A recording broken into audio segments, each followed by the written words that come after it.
Assalamualaikum warahmatullahi wabarakatuh. Selamat pagi siswa-siswi kelas 9 yang Bapak banggakan. Bertemu kembali dengan Bapak dalam mata pelajaran ilmu pengetahuan alam.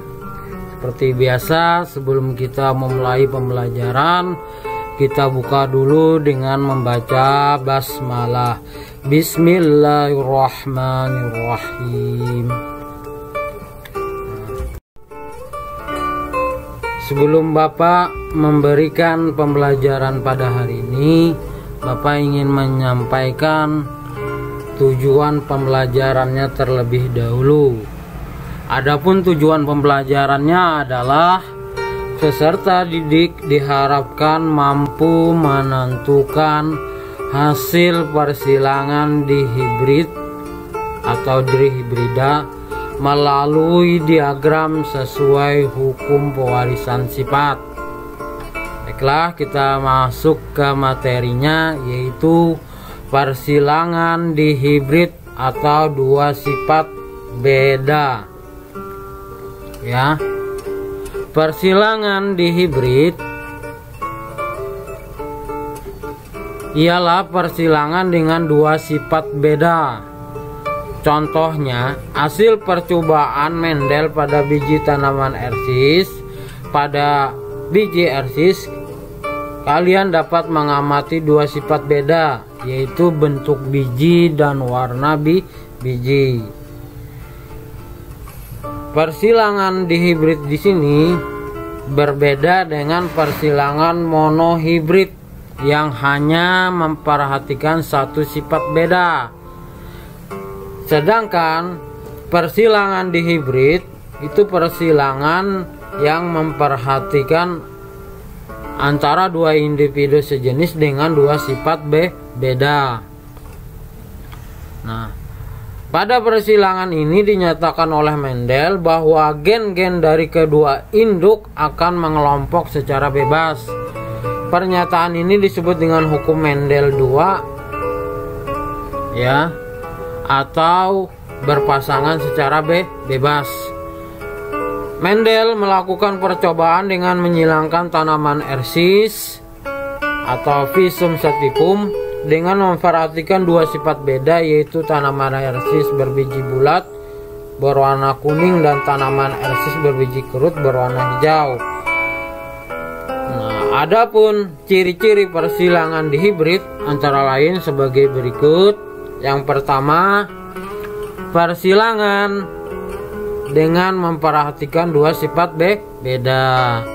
Sifat ciri yang kedua, jumlah gamet atau sel kelamin yang terbentuk pada setiap individu adalah 4 dalam kurung 2N. Ciri yang ketiga, fenotip individu ditentukan oleh dua macam sifat genetik. Ciri yang keempat, dijumpai maksimal 16 variasi genotip pada F2. Ciri yang kelima, 7 sifat kontras yang dimiliki ersis Physum sativum, yaitu meliputi seperti tabel di bawah ini. Nah, sifat atau karakteristik dan fenotip. Bentuk biji, fenotipnya bulat dan mengkerut, bisa dilihat pada tabel ini lebih jelasnya. Ada warna biji, ada kuning, ada hijau, ada bentuk polong, rata, berlekuk-lekuk, warna polong, hijau, kuning, warna bunga, ungu dan putih, posisi bunga dan polong, asial pada batang, terminal pada ujung, dan panjang batang, panjang dan pendek. Jadi lebih jelasnya diperhatikan tabelnya ini. Nah, yang B, contoh persilangan dihibrid. Nah, tanaman ersis batang tinggi bunga ungu disilangkan dengan tanaman ersis batang pendek bunga putih.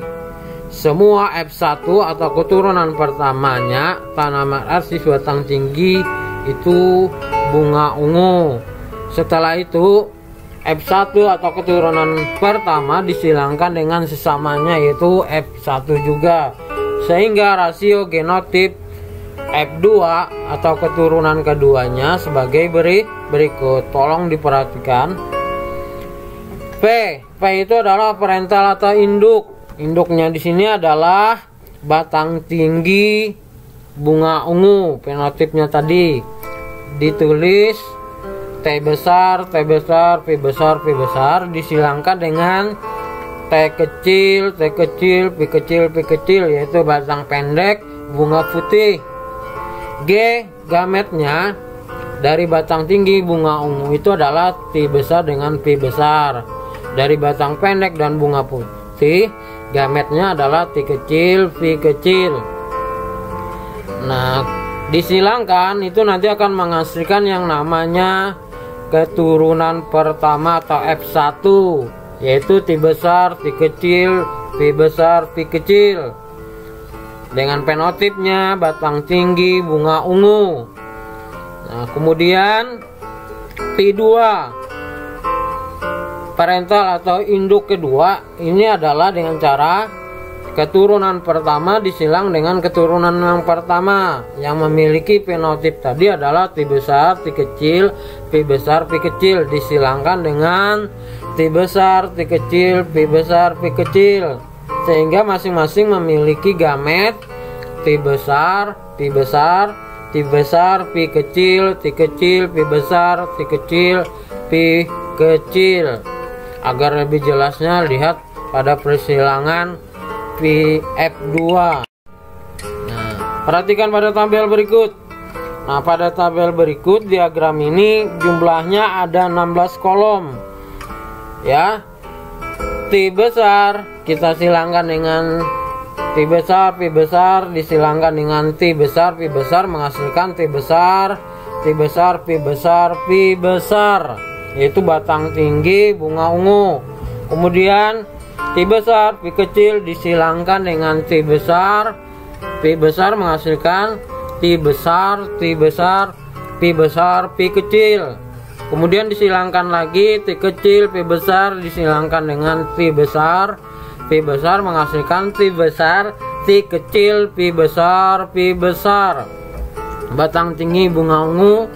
Kemudian kita silangkan lagi T kecil, P kecil, disilangkan dengan T besar, P besar, menghasilkan T besar, T kecil, P besar, P kecil, batang tinggi dan bunga ungu, dan seterusnya sampai nanti menemukan sifat resesif, yaitu T kecil, P kecil, disilangkan dengan T kecil, P kecil, menghasilkan T kecil, T kecil, P kecil, P kecil, yaitu batang pendek dan bunga putih. Lebih jelasnya tolong diperhatikan diagramnya ini biar lebih jelasnya. Kemudian sehingga didapatlah yang namanya rasio genetip, yaitu T besar, T besar, P besar, P besar, itu ada 1. Kemudian T besar, T besar, P kecil, P besar, P kecil ada 2 jumlahnya. T besar, T kecil, P besar, P besar, jumlahnya ada 2. T besar, T kecil, P besar, P kecil ada 4 jumlahnya. T besar, T besar, P kecil, P kecil ada 1. Kemudian T besar, T kecil, P kecil, P kecil ada 2. T kecil, T kecil, P besar, P besar ada 1. T kecil, T kecil, P besar, P kecil ada 2. Dan T kecil, T kecil, P kecil, P kecil ada 1. Itu adalah rasio genotip, yaitu 1, 2, 2, 4, 1, 2, 1, 2, 1. Kemudian ada rasio fenotip, yaitu batang tinggi bunga ungu itu jumlahnya ada 9. Batang tinggi bunga putih itu ada 3. Batang pendek bunga ungu itu ada 3. Batang pendek bunga putih itu ada 1. Kemudian kita tulis persentasenya. Persentase tanaman batang tinggi bunga ungu itu tadi ada 9, kolomnya ada 16, berarti 9 dibagi 16 dikali 100% dapatnya 56,25%. Kemudian persentase tanaman batang tinggi bunga putih itu jumlahnya ada 3 tadi. Kolomnya ada 16, berarti 3/16 dikali 100%, dapatnya adalah 18,75%. Kemudian persentase tanaman batang pendek bunga ungu itu ada 3/16 dikali 100%, dapatnya 18,75%.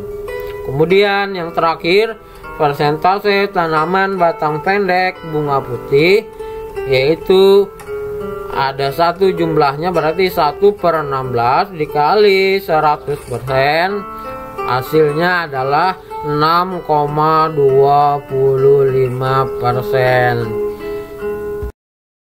Nah, demikianlah materi yang dapat Bapak sampaikan pada hari ini. Kurang lebihnya Bapak mohon maaf. Kita tutup pembelajaran kali ini dengan membaca hamdalah. Alhamdulillahirabbil alamin. Assalamualaikum warahmatullahi wabarakatuh. Terima kasih.